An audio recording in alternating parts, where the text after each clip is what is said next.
Hello guys, কেমন আছো তোমরা? চলে এসেছি আরেকটা ভিডিও নিয়ে। আর আজকে বছরের প্রথম দিন ছিল, সেই ভিডিওটা আজকে দেখাচ্ছি। তো আমরা সকালে পান্তা ভাত পান্তা ইলিশ খেয়ে নিয়েছি। এখন আমি বিরিয়ানি রান্না করবো, রোস্ট রান্না করব, আমার ফেভারিট যেটা। রোস্ট রান্না করছি, তো প্রথমে আদা রসুন বাটা পেঁয়াজ বাটা সব কিছু দিয়ে দিয়েছি।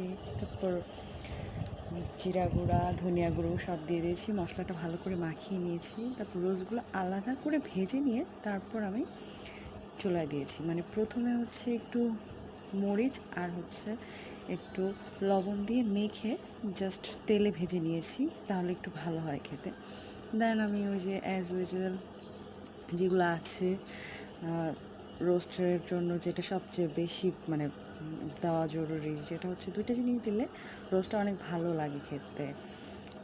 এক হচ্ছে টমেটো সস আর একটা হচ্ছে বাদাম বাটা, তাহলে বেশি মজা হয়। আর আমি সব কিছুই দিয়ে দিয়েছি, সাথে পোলাওটা করে নিয়েছি, পোলাওটা ভেজে নিয়েছি, সাথে আজকে আবার মটরশুঁটিও দিয়েছি পোলাওতে।